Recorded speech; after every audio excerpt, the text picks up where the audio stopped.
तरफ से समय सब पे भारी बा। समय हसावेला, समय रोआवेला, समय के बाद चाहे जवन करावेला। समय के देन या कि आज भी रहा होत बा। समय के देना कि कभी हम लोगों की बचपना थी। समय की बात है आज हम भी रहा गावत है और समय के बाद बा अब हन बीतत चला जाई। अब हन बीतत चला जाई तो हम लोग अपने अपने घरे चला जाओ।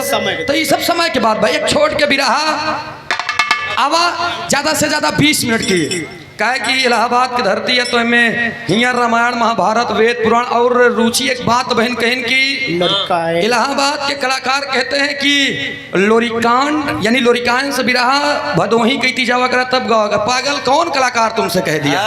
हमसे गाओ, कुछ भी गाओ, कुछ भी गाओ और ये मेरा वादा है दिल खोल के गाओ, दिल खोल के गाओ। तू जवन गौबा हम ओकरे जस्ट बगली से सटाई के गाओ, ये पब्लिक सुनेगी। कोई दिक्कत नहीं। केहू न कही कि तू का गावत या कहानी, ये सब जानते हैं पागल। मरहूम हैदर अली जुगनू जैसे कलाकार को इन लोगों ने पैदा कर दिया तो इनका पता नहीं वो कि लोरिकांड का या अल्लाखंड का या रामायण का या वेद का या महाभारत का या पहलवानी क्या है। आई और ये बाल कलाकार अभयराज पटेल निवासी ग्राम सभा गमराहटा भावी प्रत्याशी जिला पंचायत सदस्य बहरिया वार्ड नंबर 2 से 101 रुपया का पुरस्कार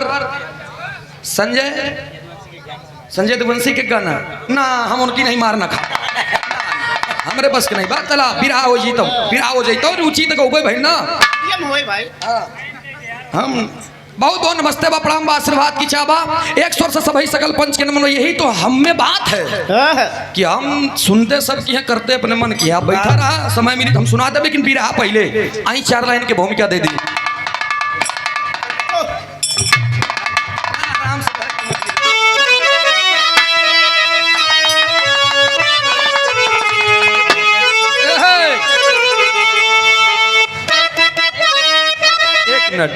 अरे राम जी की है शक्ति हिमालय से ऊंची, कोई तूफान आके इन्हें आजमा ले। वीरताई है इनकी समुंदर से गहरी, अरिदे चुनौती को उनको डुबा ले। दुर्वासा ऋषि के अरे द्वारे पे जा पुंज का तालाब अब तराए नाम की।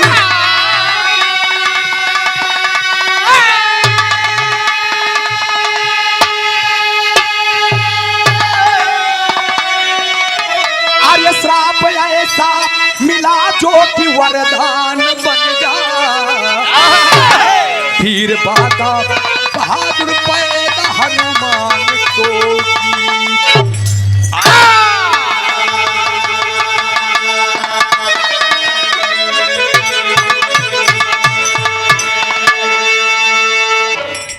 पूरा बिरहा का संदेह लेकर एगो कव्वाली के टुकड़ा बताओ बा कैसे मार साहब तनी आवा मिजाज बना के।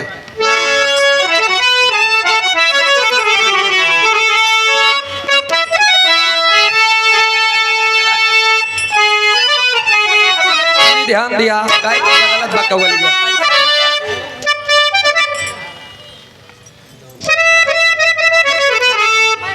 अच्छा और ये बिरहा के मीडिया पर भारी कमलेश वर्मा जी 201 रुपया का पुरस्कार बहुत बहुत नमन है प्रणाम है आशीर्वाद की चाबा। 1 स्वर से सभी सकल पंच के नमन भाई इसे प्यार दुलार बना रहा। जहां तक बिरहा जगत है वहां तक आपका नाम है। कहना पड़ा कैसे मार साहब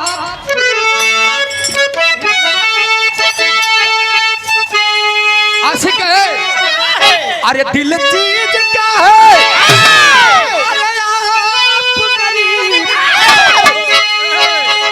अरे दिल चीज क्या है अरे आप गरीब अरे जान लीजिए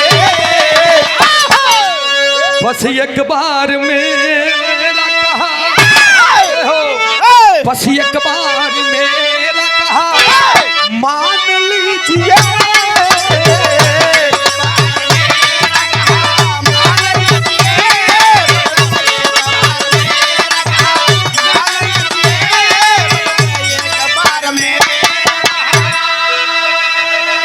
गौर करेंगे होत का बाप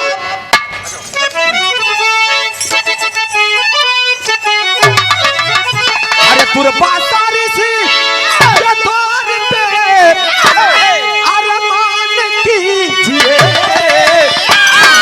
अरे हुई है गलती छोड़ के, अरे हुई है गलती छोड़ के सम्मान दीजिए।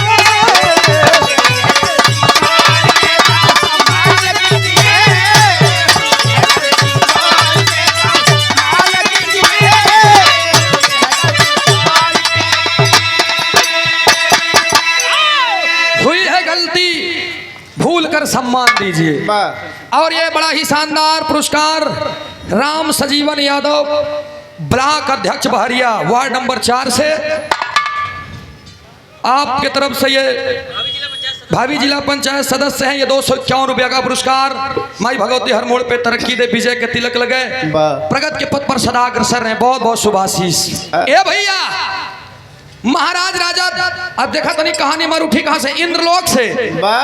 दुर्वासा ऋषि अपने द्वार पर बैठे हुए, अपने महल में बैठे हुए और सिंहासन पर सभा जुड़ा देन। और सभा जब जुटी यह सभा तो वहां पर उन्होंने ऐलान किया कि यहां पर अप्सराओं को बुलाया जाए। दुर्वासा ऋषि के नाम आए। इंद्रलोक के दरबार में दुर्वासा ऋषि जी का नाम आया। और दुर्वासा ऋषि जी के दावत नहीं दे कि आपको यहाँ पर आना। दुर्वासा ऋषि जी अपन कमंडल उठाए और चल दिए। जब दुर्वासा ऋषि जी कमंडल उठा करके चल दिए तो नजम के भाव में बतावल गए कैसे मार साहब।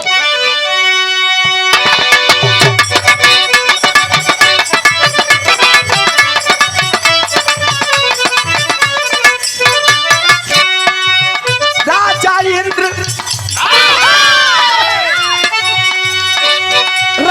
इंद्र की इंद्रलोक राजधानी है। राजा इंद्र की इंद्रलोक राजधानी है। घटी घटा जो पता तब है कहानी।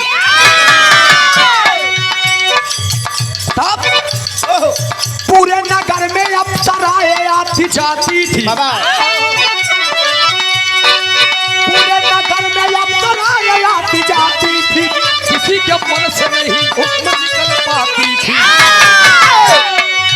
बोले है इंद्रदेव कुबेर द्वार जाना है।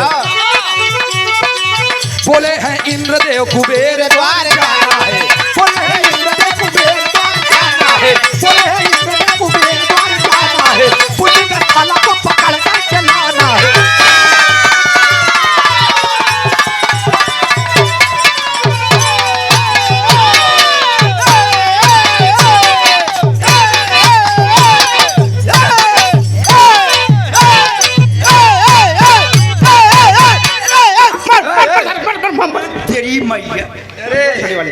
छोटा फाड़ हो गया कस यारे हरिओम का बेटवा हूं। अच्छा बात हो ना करिए बेटा। जब लड़का सारा जात इतना उज्जट पैदा हो गया। आ जाओ बेटा, आ जाओ। आप अगर ये गाली देंगे कोरोना पैदा हुआ तो बड़ा हो गया। आ जाओ जाइए। अब ना करिए भाई, अब तनी भी प्रमोशन हो ये चाहते रहे सर तुम देख ले बतावा यार। उनकर बाप उनकर बाप हम फैसला ना कहीं बिराग बाद मिला। भाई दो गली आ साला, दो गली आवा भैया तनी बिरहा पे मेरा ध्यान दा। इंद्रदेव के दरबार में एकदम बढ़िया से मजमा लगा बदोस। तमाम लोग ऐसे घेर कर बैठे हुए हैं। वहीं पे इंद्रदेव ने ललकार दिया कि काम करा, यहाँ पर हवन यज्ञ होई। और यज्ञ का सम्मान करेगा कौन?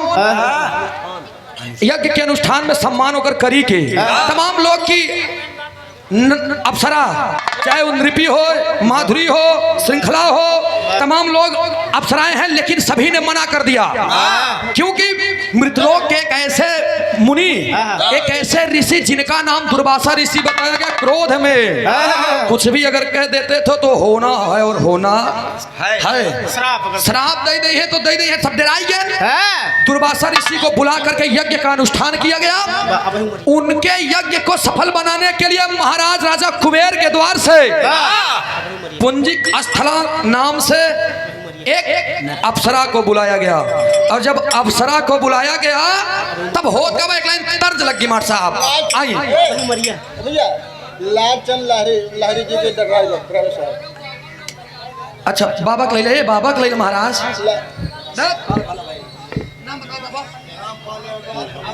रामपाल यादव बाबा जी देखा था आज के बाबा हरन का कबहू देखी थी तो सफा चट मनई की याद है जे इनकर लोग के मोछा देखा मोछा आओ का मोछा पहले के जमाने के मर्द मोछंदर रहत रहे त्रिभुवन भैया मोछा 4 प्रकार के हो तबे नहीं भैया 4 ही प्रकार के 4 ही प्रकार हाँ 4 प्रकार के पहला उच्च मूछ जौन मनाई ऐसे पहला उच्च मूछ दूसरा नीच मूछ एकदम तोहरे जैसे। हाँ दूसरे नंबर पे ही तू 2 नंबर का ही है।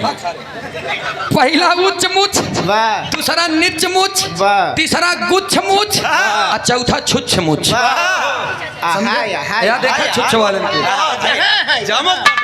जामत बा भाई आय का 90 साल में जामी का ई भैया राम चमार पूरा ना जल निगम सही बात भाई शैलेश कुमार और का ऐसे मनाई होनी चाहिए यार जात छिपा इसका मतलब आपका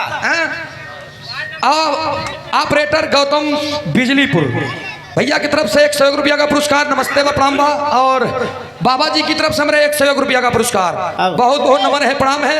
11 रुपया लालचंद यादव 11 रुपया लालचंद यादव जी लालू ड्राइवर साहब लालू लहरी ड्राइवर साहब लालचंद जी के ड्राइवर साहब लालचंद कहाँ है ड्राइवर है ना अब आओ बैठा रे महाराज तोहरे हाथे में उनकर जिंदगी रही लालचंद कहाँ हो ढेर दिन बचाया लेकिन अब भगवान से के बचाई बहुत बहुत नमन बा प्रणाम बा उधर लिया बा त्रिभुवन नाथ भैया की तरफ से कौन किथा की अच्छा समोसा के दुकान बका 50 रुपये में काम कर लेता है खैर जाए दिया डब्लू गौतम त्रिभुवन भैया की तरफ से ये बिरहा के बड़े मर्मज्ञ श्रोता है डब्लू गौतम बहुत बहुत नमन व प्रणाम डब्लू गौतम हरिस्ता की धरती से भरस्ता की धरती से बीडीसी पूर्व बीडीसी 100 रुपया का पुरस्कार जय भीम नमो बुद्धाय पुष्प ले रहा आवा है अरे कहाँ आई और ये जय करण यादव और हमारे नवरासी सूरज यादव छितपाल शारदा मिश्रा ड्राइवर लालचंद मिश्रा ड्राइवर साहब 100 रुपया का पुरस्कार भैया के नमस्ते बा प्रणाम और 100 रुपया का पुरस्कार फिर से नमो बताई दे जय करण यादव सूरज यादव जी बहुत बहुत नमन बा प्रणाम बा आशीर्वाद की चाह बिरहा पे आप लोग ध्यान दिए ये बिरहा हम पहली बार गावत है अब सोचा आप पुंजी का स्थला नाम की अप्सरा को बुला लिए कौन इंद्रदेव महाराज दुर्वासा ऋषि के सम्मान करे बदे और पुंजी का स्थला जौनी समय चलत बना एकदम कमसीन उम्र बा राजा खूब बढ़िया सिंगार उमर करके जब आयल बते खिला गई तर्ज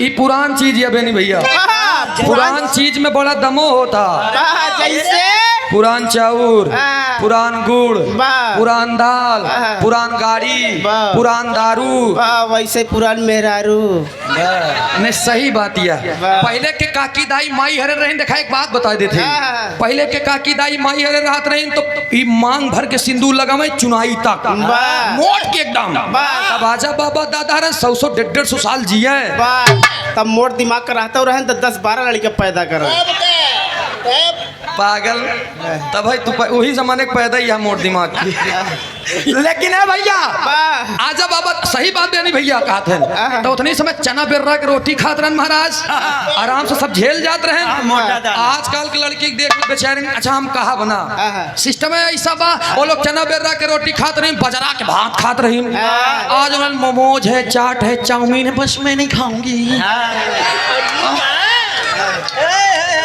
क्या खैर जोड़ा आज वाली जायदा आज वाली नहीं भैया पूरा पहले के दाई माई मांग भर के सिंधु गुले तब काका दादा ने 100-150 साल जिए आज वाली बेटी ने तनिक उठा टीक लेती है वाह जौने जल्दी मर जाए दूसरे ठई जाई अब तोहर वाली कितना लगा हुआ था एंकर वाली बेलचा लगा बेलचा से हाँ तो जहाँ कुरई देत हो ऐसे मोट है वहाँ और ये proprietor Phoolchand Yadav Krishna sweet house Sisai से ये भैया Krishna sweet house Kirao, Rishabh sweet house Dunaiya चौराही, दोनों दुकान के उद्घाटन में हम लोग बिरहा गाए रहे। मामा बताओ। ये हमारे मामा की तरफ से रणविजय मामा, आप एक देन ये कि इतना मजमा लगा और रुचि और सूरज यदुवंशी यहाँ पर आए हुए हैं। ये 201 रुपया का पुरस्कार, बहुत बहुत नमन है, प्रणाम है, आशीर्वाद की चावल। लेकिन एक ही शिकायत बा, क्या? आई महाराज हमार सगे रिश्तेदार हो के भूलिए रुचि के सम्मान कही दे। बचोले तोरे मौसी कैसे आए हैं? बचोले बचोले मौसी आवे भाई। हाँ इनकल मौसी आवे। बचोले मौसी आवे। नहीं नहीं नहीं, जाइए बहुत बहुत नमन है, प्रणाम है। आई मार साहब यही में कितना तर्ज लग गा कैसे?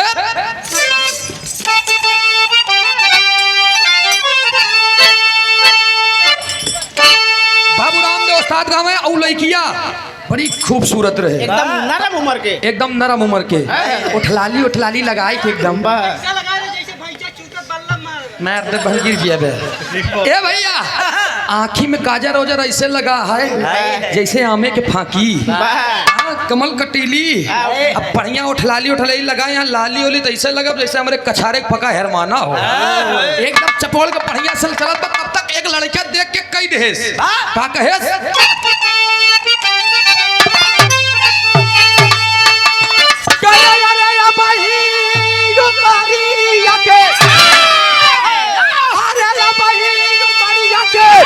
अरे छोट गोरिया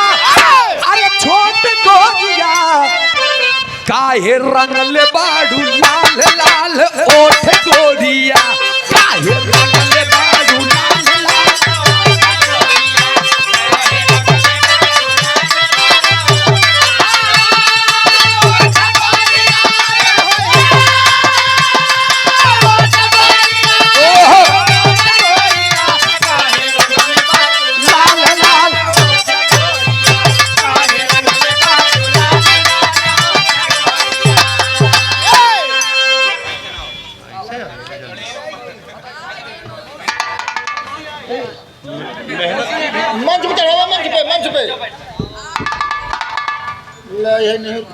अब आई है बचोले की मौसी,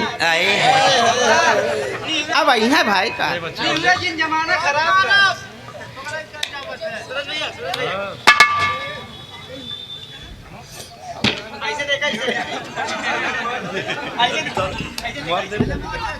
हरिओम यही तो मौका मिलन महाराज ने जवान हो ये विदाई देगा का कब हो? हजार रुपए का पुरस्कार बचोले लखा की दोनों के ये प्यार है, ये दुलार है, आशीर्वाद है आपके श्री चौड़ों में कोटि नमन बा प्रणाम बा।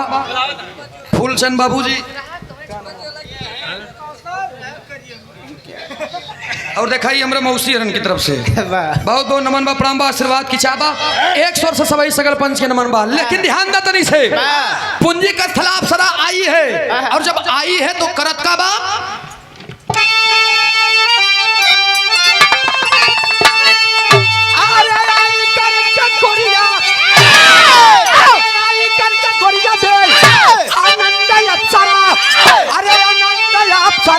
पूरे लोकवन के बन गई पसंद अप्सरा।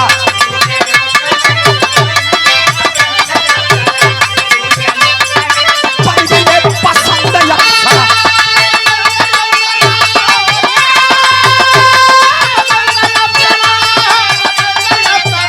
पूरे लोकवन के बन गई पसंद अप्सरा।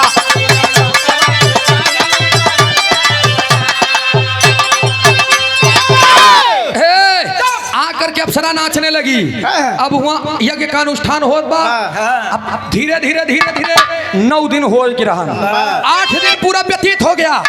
अरे बीतल 8 दिन सुना आइल बा समैया, अरे नाचा अप्सरा बन के वहाँ पे कवैया।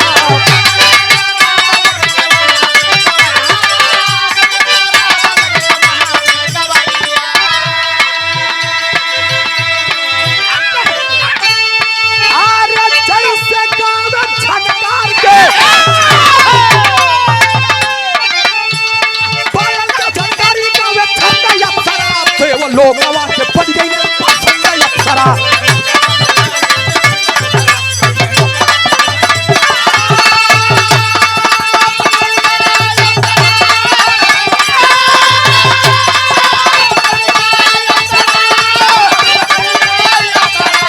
देवा लोग आवाज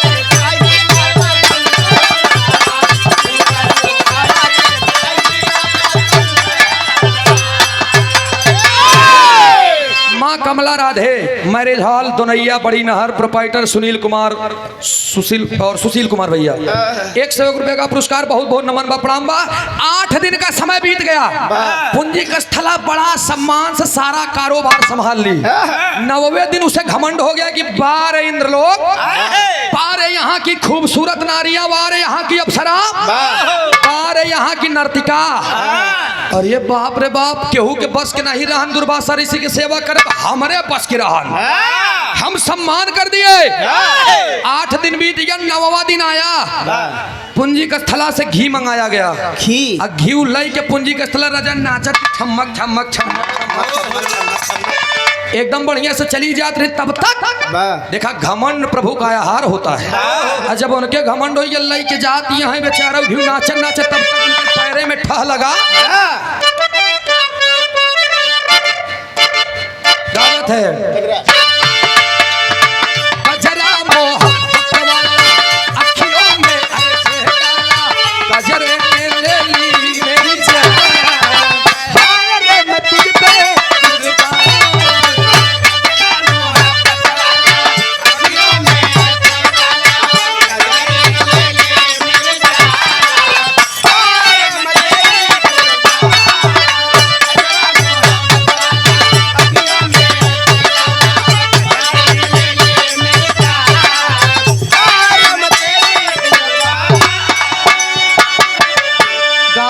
जात बा, तब तक पैर में ठह लग गया और घिया ना लाई के अड़ुका तड़ुका तड़ुका तड़ुका दुर्वासा ऋषि महाराज के मुंह नहीं गिरा। अरे पूरा चफा नहीं के मोहे हुए में दाढ़ी ओढ़ी घिए में बुरी है। मैं दुर्वासा ऋषि बेचारू यज्ञ के अनुष्ठान कर रहे, जब दाढ़ी अरे बाप रे हालांकि रुचि हरण के बाद घी दूध देते ऐसे लोग से घी ना ही पचा। अब फुल्की पानी दे तो 1.5 गिलास पी जाइए। अरे वाह, चटनी भात चाहिए। आज वाले के बात बताते रुचि तोहका नहीं खाते, तोहरे उम्र वाले के कहते तो बिट्टी रे बिना घी बिना काजू बादाम के गायकी न होई पाई, निहुरिन राबू हमेशा खाबू तब तने होई गबू। ई महाकुंभ के देसी घी फ्री वाला खाई देखत के तोहरी बता। अब फिर लगा है घर खाना नहीं बनता, 1 महीने चली। लेकिन है भैया पागल आदत आपकी मोनालिसा बहन आई है, जा मिल जावा। लेकिन ध्यान न तनी से, अब इधर पुंजी का स्थला बेचारी लई के आराम से जब गिरा दे, अब क्रोध में लाल, जब एकदम क्रोध में लाल हो गए दुर्वासा ऋषि तब श्राप दे रहे। जब श्राप दे दिया कहने की या लड़की जवानी में एकदम चूर भैया, तो कहीं नहीं समझ में आता है कैसे कौन काम करे चाहिए। एकदम फुदकत यह बना रही कि नहीं ऐठा दिया। मैं श्राप देता हूँ, मैं श्राप देता हूँ, जाओ तुम बंदर हो, बनरिया हो जाओ, बनरी हो जा। अरे मोरी माई, अरे मोरी माई। अब पुंजी का स्थला बेचारी जब बनरी के श्राप पाए बन लगी गोली गिरे। ना ना ना ना ना ना ना तरह लग कुमार साहब अब कैसे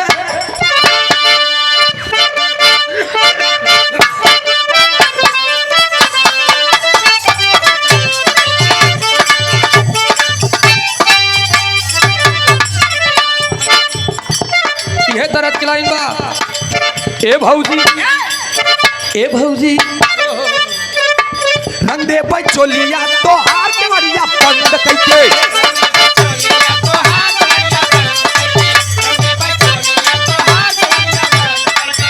एक लाइन हम एक जवाब गाए रहे।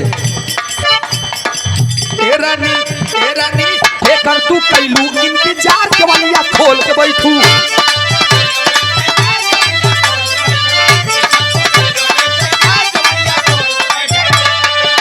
लेकिन उधर हो का बा ए नारी, अरे बाप रे बाप। ए नारी रोज बताई सुंदर नार बनरी रूप पाई।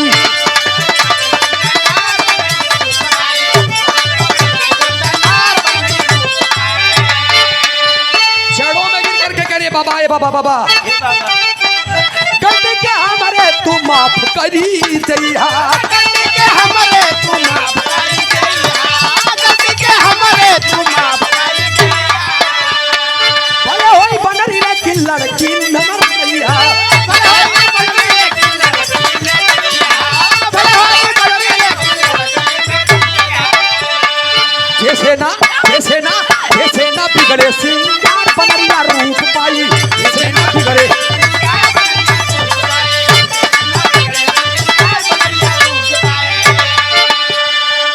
बदोस बदोस ध्यान देंगे आप। पूंजी का स्थला चेड़ों में गिर करके रो रही है बाबा। 8 दिन मैंने आपका सेवा किया, आपके सेवा में लीन रहे एकदम महाराज। थोड़ी सी गलती पर आपने मुझे श्राप दे दिया कि मैं बंदरी हो जाऊं। प्लीज अपना श्राप वापस ले लीजिए महाराज। दुर्वासा ऋषि जितना क्रोधित रहे उतना ही स्वभाव के अच्छा रहे।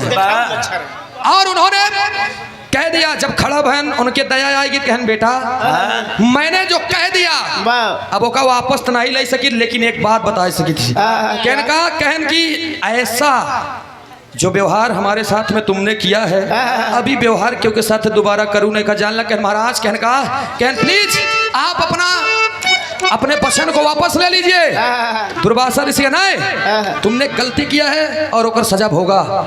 रो करके बेचारी बेहाल हो गई। पूंजी का स्थला सोचिए 8 दिन सेवा की 9वें दिन आज ओकर दिक्कत बा होत का बा टेरी के भाव में कहल गई। और ये यादव टूर एंड ट्रेवल्स तीर्थ यात्रा पिकनिक शादी विवाह के किसी भी शुभ अवसर पर गाड़ियों की बुकिंग के लिए संपर्क करें। पता कुबेर नगर चौराहा सिसई सिपा बहरिया रोड प्रयागराज। 101 रुपया का पुरस्कार। नमस्ते बा प्रणाम। और हमारे बहुत ही जिगरी यार डॉक्टर राजा बाबू यादव जी आयुषी हॉस्पिटल के में कार्यरत हैं आप। ये 201 रुपया का पुरस्कार डॉक्टर साहब के श्री चरणों में कोट कोट नमन बा प्रणाम बा। आशीर्वाद दे हम बच्चे कला में कामयाब रहे, जहाँ रहे खुश रहे आबाद रहे। लेकिन ये भैया रोते रोते छोड़ दी इंद्रलोक और छोड़ दी महाराज राजा को। और अब जब दुर्वासा ऋषि के छोड़ के चल दी वहां से तो आई एक जंगल में और वहीं पर सोच रही है। सोचत का बट टेरी के भाव में गुमान सारा चूर हो गया। अरे गुमान सारा चूर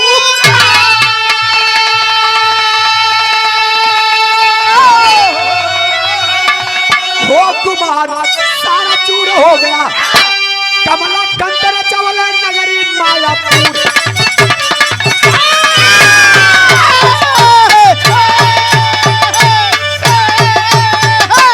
कमला कंत रचौले नगरी मायापुर गुमान सारा चूर हो गया।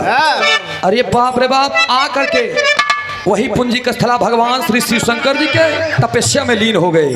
और जब तपो लीन हो गई भगवान भोलेनाथ बड़े मशक्कत से प्रकट हुए। और जब प्रकट हो गए तो कहतन करे ए बेटा तुमको क्या चाहिए। भगवान भोलेनाथ के सामने रो करके अप्सरा एक बात कहा बक्का कहे लास्ट लाइन में तरजबा प्रयागराज खाटी के जा।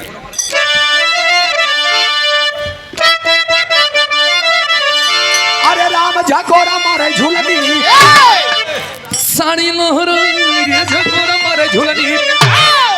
मरहूम हैदर अली गुरु जी एक बिरहा गाय दे रहे हैं ननद भौजाई के झगड़ा। हमार मुड़ी कटली मोर बूढ़ा माई हमार मुड़ी कटली।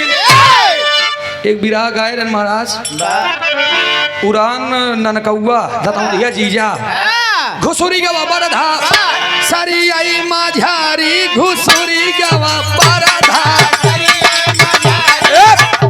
एक बाद एक बिरहा और गाय दे सती अनसुईया में गजब की हूँ बहिनी।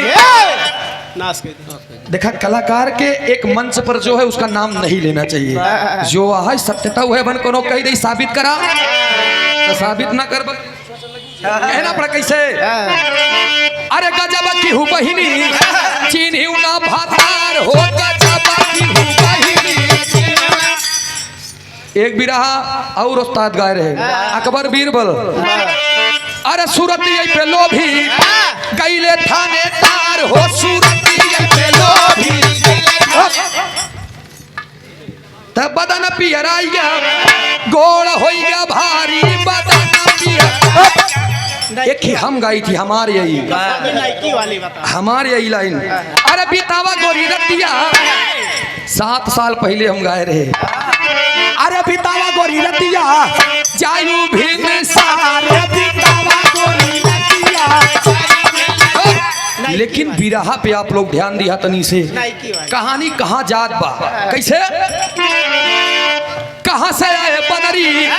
भगवान भोलेनाथ कहन हमका लील हमका याद कैले हो कहाँ से आए बनरी। हाँ अरे कहाँ से आए बनरी मोरी नगारी में कहाँ से आए बनरी।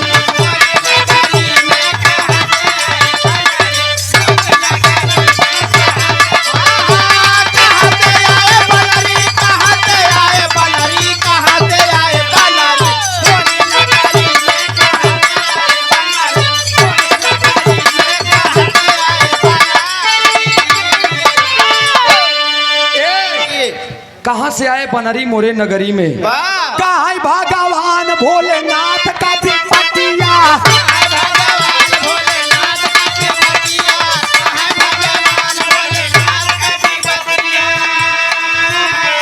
बोला पूंजी अस्थाला घेरे काया पतिया।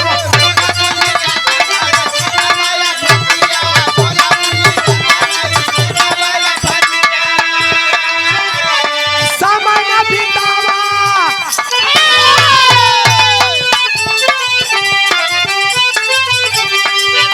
आए समय न बितावा, बात बोला या गाड़ी में कहाँ से आए बनरी मोरी नगरी, कहाँ से आए बनरी, कहाँ से आए बनरी, कहाँ से आए बनरी मोरी नगरी में, कहाँ से आए बनरी मोरी नगरी में, कहाँ से आए बनरी।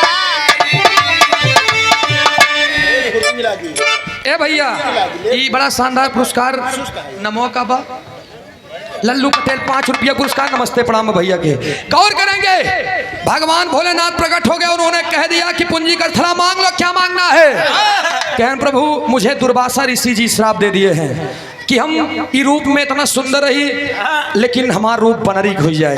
प्रभु आप इसका समाधान करें। भगवान भोलेनाथ कहने अगर तुम एक आराध्य मान करके मुझे याद किया है तो मैं तुम्हारी इस समस्या को दूर कर दूंगा। कहन प्रभु चाहे जैसे करा, कहन करीगा। कहन महाराज मुझे फिर से पवित्र कर दीजिए चाहे जैसे। भगवान भोलेनाथ जी पूंजी का स्थला से बोल दिया बेटा जाओ जाओ, अगले जन्म में मैं 11वें रुद्र में तुम्हारे गर्भ से पैदा हो जाऊंगा, तब तो तू सही हो जाबू ना। पूंजी का स्थला ने कहा जी महाराज जी। वही पूंजी का स्थला दूसरा जन्म हुआ, महाराज राजा कुंजर के द्वार पे जन्म हुई। अंजन प्रदेश महाराज राजा कुंजन के द्वार पे जन्म ली। उनकर बियाह महाराज अंजन के साथ में। जब कुंजर के द्वार पे जन्म हुआ तो उनकर नाम भवा अंजनी। अब उनकर बियाह कैसे भवा आल्हा के लाइन में कहल गए मार साहब। भावी क्षेत्र पंचायत सदस्य धमौर पश्चिमी बीडीसी प्रत्याशी राजेश कुमार यादव पापड़ के भाव में कहल गए मार साहब 101 रुपया का पुरस्कार नमन बा प्रणाम बा। आई अरे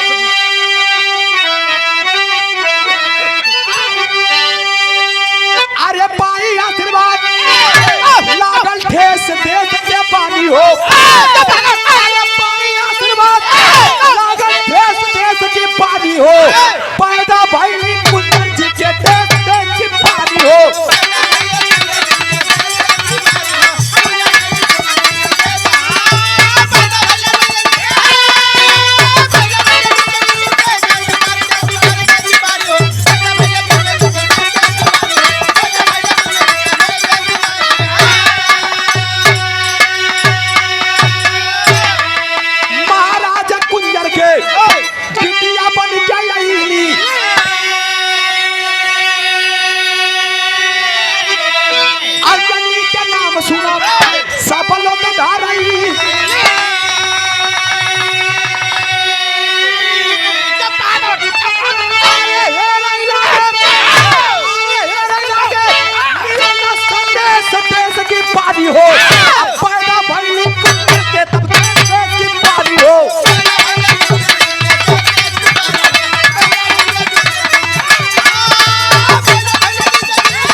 पटेल ग्राम बादलपुर भावी जिला पंचायत सदस्य वार्ड नंबर 4 अपना दल 101 रुपया का पुरस्कार। भैया के नमस्ते व प्रणाम बा आशीर्वाद हम बच्चे कला में कामयाब रहे। वही पूंजी का स्थला महाराज राजा कुंजर के द्वार पे अंजनी के रूप में पैदा होती है। और जब अंजनी के रूप में पैदा भई तब होता बा आल्हा के लाओ में लास्ट लाइन बा कैसे।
इरादा नहीं पक्का वादा, निशुल्क बस सेवा छात्रों के लिए बहरिया से इलाहाबाद विश्वविद्यालय तक। और जिला पंचायत सदस्य वार्ड संख्या विकास खंड बहरिया प्रत्याशी कंचन गुप्ता पत्नी धीरज गुप्ता, चकिया धमौर बहरिया प्रयागराज से 100 रुपया का पुरस्कार।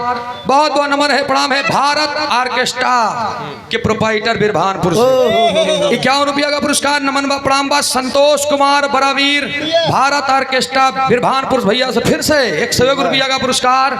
नमन है, प्रणाम है। और के बा वही क्या? हाँ तो ठीक बा, भाई आई ठीक बा, हम देख ले ए भैया।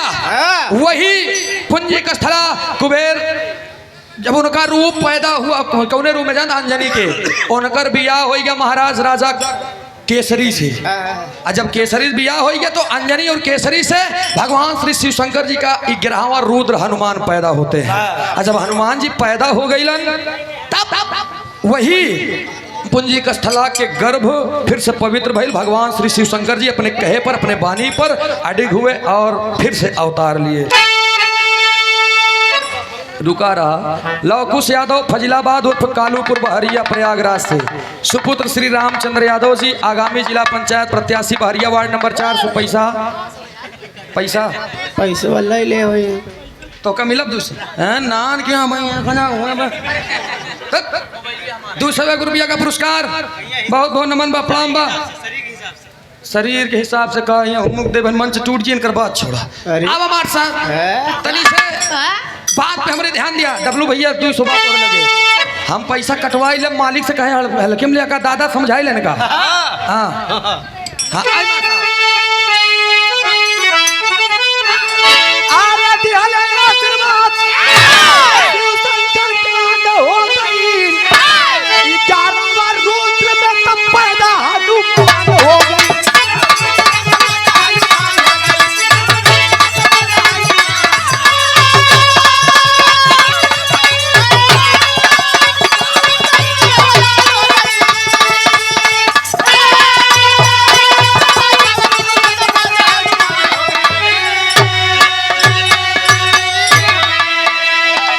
समापन बा। अगली पार्टी से आप लोग नंबर लंबा। मनोज माही भाई की तरफ से 101 रुपया का पुरस्कार। नमन है, प्रणाम है, आशीर्वाद। अब आप लोग रुचि जी से नंबर लीजिए, छाप में कहल गई। ठीक बा ले ली तो स्वामी गीतानंद संत भय अरे भुल्लू मुझे पता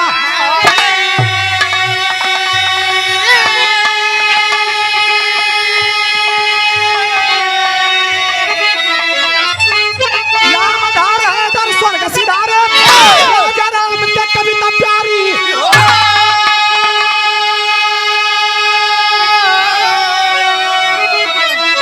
गुमान सूर चूर हो गया। अरे गुमान सारा चूर